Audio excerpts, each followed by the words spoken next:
Hello friends, I am Apoorva Chaudhary and I welcome you all to my YouTube channel. तो जैसा कि आप सबको पता है कि मैंने अपनी लास्ट वीडियो में नर्सिंग स्टूडेंट्स के लिए आफ्टर ग्रेजुएशन कौन कौन से करियर ऑप्शंस होने वाले हैं उनके बारे में अच्छे से एक्सप्लेन किया था। राइट, अगर आपने वो वीडियो अब तक नहीं देखी है तो मैं उस वीडियो को अपने डिस्क्रिप्शन में उसका लिंक पेस्ट कर दूंगी। मेक श्योर आप इस वीडियो को ज़रूर देखें। तो उसी वीडियो में सबसे पहला ऑप्शन था स्टाफ नर्सेस का। उसके अंदर जितने भी एग्जाम्स थे उनमें से सबसे पहला एग्जाम मैंने मेंशन किया था आरआरबी का।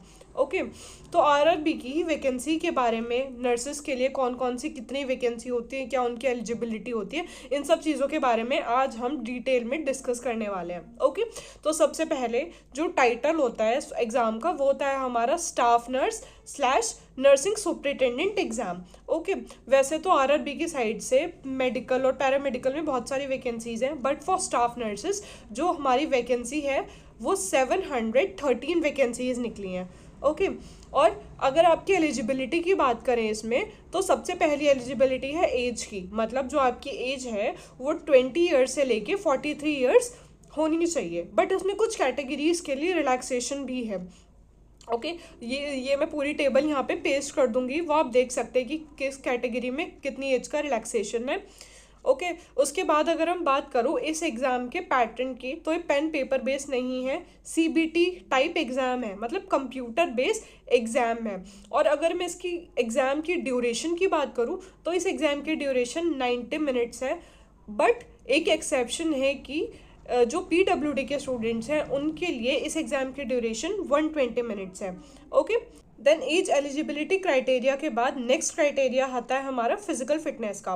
फिजिकल फिटनेस का एक एग्ज़ाम होता है आरआरबी वालों की ही साइड से, जिसमें वो आपकी फिजिकल फिटनेस चेक करते हैं और आपका विजन चेक करते हैं। ओके, तो जो कैंडिडेट्स उसमें पास हो जाते हैं देन वो नेक्स्ट आगे राउंड में जाते हैं। ओके, देन अगर मैं नेगेटिव मार्किंग की बात करूँ तो हर एक आंसर रॉन्ग अटेम्प्ट करने के लिए आपकी जो नेगेटिव मार्किंग होगी वो 1/3 की होगी। मतलब अगर 3 क्वेश्चन आप गलत करते हो तो आपका -1 मार्क्स डिडक्ट होता है। तो अब अगर हम एग्ज़ाम के मार्क्स डिवीजन की बात करें तो मैक्सिमम मार्क्स इस एग्ज़ाम के होते हैं 100। ओके, इसमें से जो 70 क्वेश्चंस आते हैं वो प्रोफेशनल एबिलिटी के आते हैं। 1 मार्क्स का एक क्वेश्चन होता है, तो 70 क्वेश्चन 70 मार्क्स के होते हैं। सबसे पहला प्रोफेशनल एबिलिटी, सेकंड आते हैं इसमें हमारे क्वेश्चंस जनरल अवेयरनेस के, इसके भी 10 क्वेश्चन होते हैं 10 नंबर के। देन नेक्स्ट आता है हमारा जनरल अर्थमेटिक, जनरल इंटेलिजेंस, ये भी हमारा 10 मार्क्स के 10 क्वेश्चंस होते हैं। देन फोर्थ कैटेगरी से क्वेश्चंस आते हैं हमारे जनरल साइंस के, ये भी 10 मार्क्स के 10 क्वेश्चंस होते हैं। इसमें से अगर हम सबसे पहले बात करें प्रोफेशनल एबिलिटी के, तो जिस भी कोर्स से आपने ग्रेजुएशन की है उससे रिलेटेड क्वेश्चंस हमारे प्रोफेशनल एबिलिटी के अंदर कवर होता है।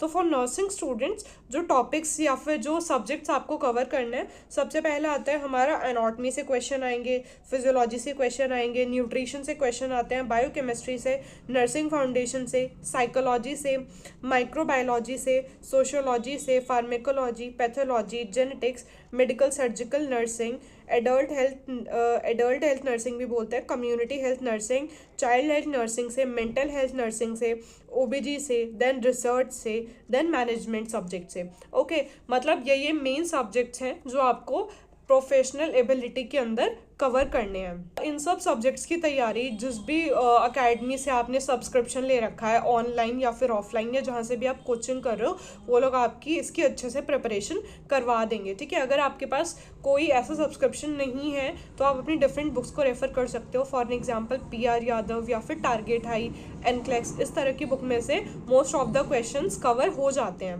राइट, देन अगर हम जनरल अर्थमेटिक्स की क्वेश्चन देखें तो इसके अंदर हमारे नंबर सिस्टम वाले चैप्टर में से क्वेश्चन आते हैं, board mass, decimals, fraction, LCM HCF, ratio, proportion, percentage, mensuration, time and work, time and distance, simple and compound interest, profit and loss, algebra, geometry, trigonometry, elementary statics, root square, age calculations, square root, calendar and clock, pipes and cistern. Okay in सब से आपके question put up होते हैं maths के portion से, और ये सब कुछ इजी है।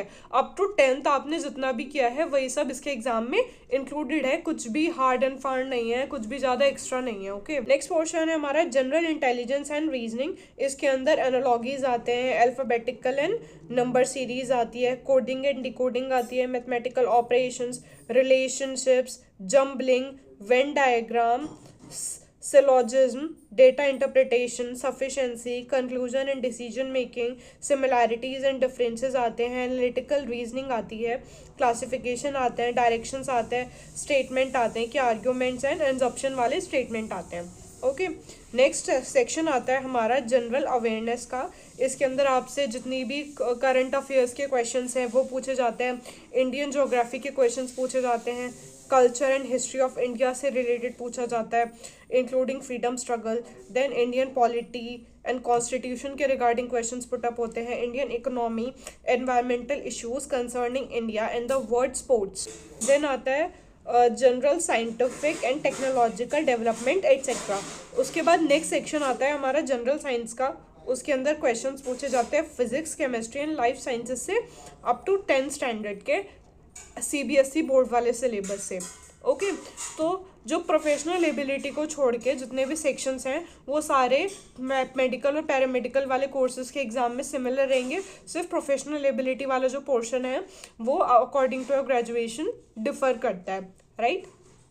प्लस इस एग्ज़ाम को वही स्टूडेंट्स दे सकते हैं जिनका रिजल्ट आउट हो चुका है फाइनल ईयर का। जिन स्टूडेंट्स का अभी जो रिज़ल्ट है वो वेटिंग में है, एग्ज़ाम्स हो गए हैं बट रिज़ल्ट अब तक आउट नहीं हुआ है, वो लोग इस फॉर्म को भी फिल नहीं कर सकते। ओके और RRB के फॉर्म भरने की डेट ऑलरेडी जा चुकी है, बट इस वाले मंथ में नवंबर में जो एक्सपेक्टेड डेट है एग्ज़ाम कंडक्ट करवाने की वो बोली जा रही है अब तक, राइट। बट देखते हैं अब कब तक एग्ज़ाम होता है। ओके तो जितने भी RRB एस्पायरेंट्स हैं मैं उनको अपनी तरफ से ऑल द बेस्ट बोलना चाहती हूँ, अच्छे से प्रिपेयर करना। Okay and thank you so much for watching my video.